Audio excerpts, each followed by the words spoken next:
You know the rules. 100 push-ups before the run.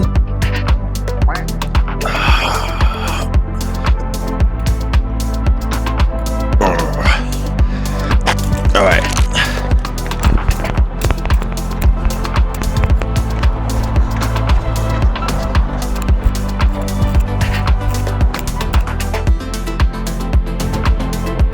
So I was reading this quote this week. Stuck with me pretty hard. It said, the road to heaven feels like hell, and the road to hell feels like heaven. And I think so many times we want to ask ourselves when we're making the right decisions in our life, why is it so hard? Why am I doing the right things, but not everything's working out? And I think God intended for it to be exactly the way it's supposed to be. And that's when you're making the right choices, when you're going down the right path, ultimately it's not going to feel good. But what comes with things not feeling good is growth. And I think God knows that. So next time it's hurting, next time you're in pain, just know you're making the right choice. All right, got our supplements here. Got our caffeine, yerba mate, no coffee or energy drinks. We got ISO 100, Dimetize, Fruity Pebbles. We're gonna try to get about 50 grams of protein here. And then we got creatine monohydrate, 5,000 milligrams, mango pineapple by Essentials. And then we got the aspartic acid. I'm actually gonna stop taking these and replace this with the ashwagandha. Basically, they're just testosterone boosters. But yeah, time to get the pump in. Let's get it.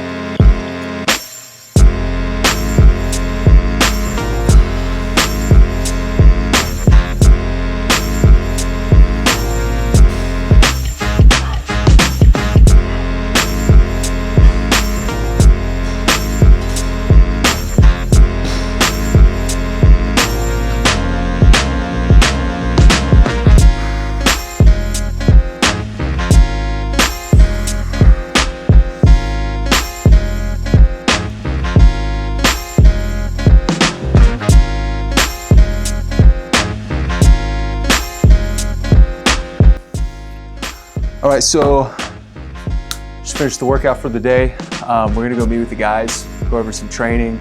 Numbers have been down on the month, so we gotta go through kind of some role-playing. Why are the numbers not where they should be? What are the guys running into? Yeah, we'll see where we're at, so let's get it. Based on what you're looking at. I blew right by a customer's house, right by it. GPS took me right by it. Fucking Jerry said 2 seconds later, he's like, the guy messaged and said, he's an asshole. I'm like, all right. Because he's tracking you, So I would also, another option would be just to replace it, and we'll do the tune-up included in that price. I think nobody does that. Nobody goes for it? Nobody does that. Company-wise. Why does it matter what other companies do? Yeah, because it's like, dude, when I walk out there, I'm like, all right, well, I want to make sure I get it fixed. Well, then why do you think the average pool guy probably makes $20 an hour? Because they don't charge what they're worth. Okay. Why do you think HVAC guys make a bunch of money? Because they charge $1,000 for coolant that takes them an hour. Not even. Okay, Can I ask you then, how much did you make with them? Same I'm making right now. Because you're doing the same thing you were doing at Shasta. That's what I was taught. That's what I was learning. It's wrong. I've learned. It's wrong. Okay, but what? Show me how to fix it then. I am. I'm telling you. I am here to run a diagnostic. I am not here to do any services for you. I'm here to give you an estimate to complete services and fix your problem. That's why I'm here. Here's the estimate. Even if you charge them $200, $300, I'm okay with that. But just understand we don't make any money on that. You really don't make any money on that, right? So for us to operate as a company, for me to pay you guys as W-2 to have the trucks, the gas, workers' comp, that's why you don't feel as bad. So the only thing that's separating your ethical position is just the fact that you're not giving them enough value. So just throw more value into the basic, the first option. to make yourself feel better. Like, I got to give this customer more to make myself feel like I'm giving them $500 worth of value. Well, But it's tough going to one-time cleanings. But that's, every single industry deals with this. Every industry deals with it. You have to be good enough to turn that one-time pool cleaning into more value. Yeah. That's all I've had. So Trey, why are you against giving them options though? I'm not. I give options all the time. Because in my opinion, giving options is like the opposite of being pushy salesman. What do you feel like your buy-in was though from when you came from your last company? Because I know at first you were a little bit like, what is this kid talking about? Yeah, I did the same thing. My buy-in was how you taught me to not just sell the job, but talk to the customer. Work with them on their needs and then explain what they can do to upgrade their system. So just having that's my buy-in, is, knowing that I am trying to help the customer. Don't get me wrong, there are customers where I just tell them, hey, I can't help you. Yeah. I'm gonna charge you $580 for this. We've had the same logo now for about 2 years, and we're at the point where we really need to establish a brand identity. And the reason we haven't wrapped our trucks and our vans is because we want to do it once, and that's going to be our brand. So it's going to cost us about 20 grand just to come up with the design, the brand cohesiveness. Once you get the brand design completed, you're still, $3 to $4 to $5 grand per vehicle to get wrapped. So we're looking all in to get this brand to where we want it in the range of 40 to 50K. And people will say, okay, you're insane for spending that amount of money. At the end of the day, that 30 to 40 to 50 grand will result in millions of dollars of production, because every time somebody thinks of pools or whatever your company is, you want them to think of your company. You want the next time the customer has a problem, they're searching for your company because they remember your wraps, they remember your website. And really the number one thing is your vehicles. They're gonna see them all around town, and you want them to stick out.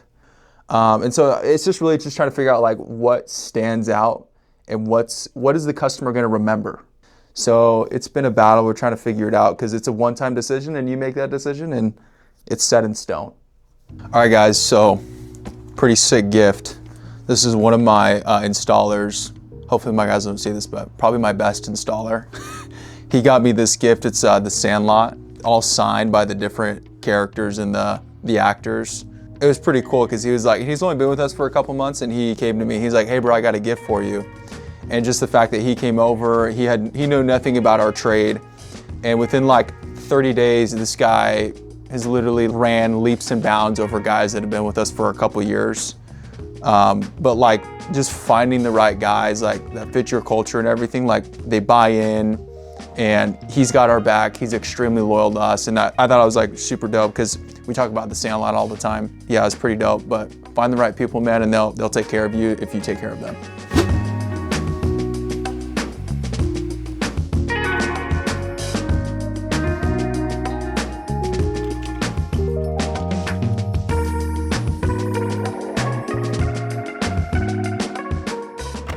All right, guys, we're out here. Cousin Hunter. How we doing? We got stroke play, scramble against Pops and Big Doug. Currently on hole number 8. We're currently down 2 strokes. Well, Stay let's tuned. clarify. We doubled on a hole. That's why we're down 2. We've been sitting even for a little bit. We doubled on a hole, dropped back 2, but we got 2 good balls out here on the green. Hey, check it. We're right there. All right, Doug. See it.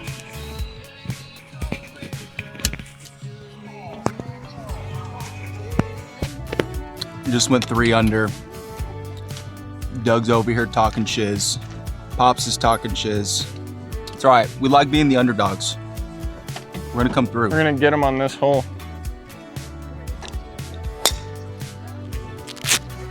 Sounds like a good poke.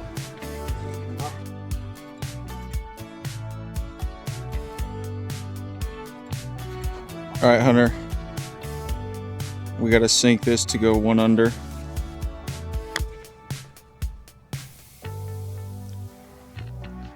Wow. I did not see that at the end. We're 3 under. We gotta score. Oh.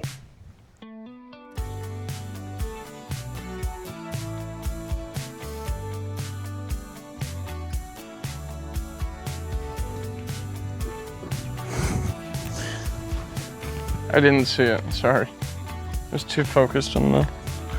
So that's a wrap on the round. We got our asses whooped. Didn't play great, didn't play bad. It was a good time getting together with my cousin and my pops and Doug. So yeah, but yeah, it's 103 out, so I swung my ass off. But a good time getting a golf round on a Friday afternoon. But yeah, guys, stay tuned. We'll on to the next. All right, you guys, so that's pretty much a wrap on the week. Man, it's been a fun week. I just have some notes down. You know, the past 2 weeks, generally, you know, revenues, everything has been up and up the whole year. Every single month, it seems like we were hitting record months. And in business, that's what you want at the end of the day. And sometimes when you're growing as fast as you're growing, we basically doubled every single year. Year 1, we did about $1 million. Last year we did about 1.9 million. This year we've already done about 1.35 million, and we're only 5 months in the year. And man, past 2 weeks have just been really slow. There's been a lot of headaches, a lot of problem customers. And as the business owner, it seems like that's all that you deal with, because the 95% of the roses and dandelions, the 5-star reviews, that's what your technicians and your employees deal with. But ultimately, all the problems really stop with you as the owner.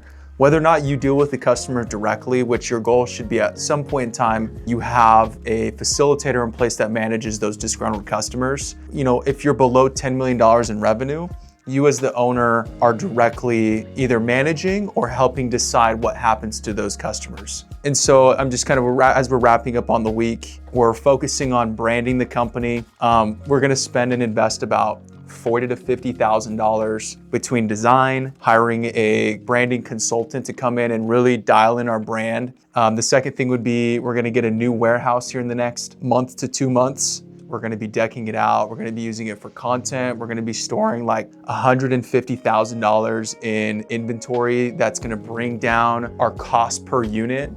On top of, it's gonna increase our guys' efficiency in the field. So when we have that going on, you know, we're also building out our new software that we're using in-house that hosts our software, hosts our AI agents for our Google review management, our SEO, for our voice. So any calls that our office can't answer, it's gonna get pushed out to AI.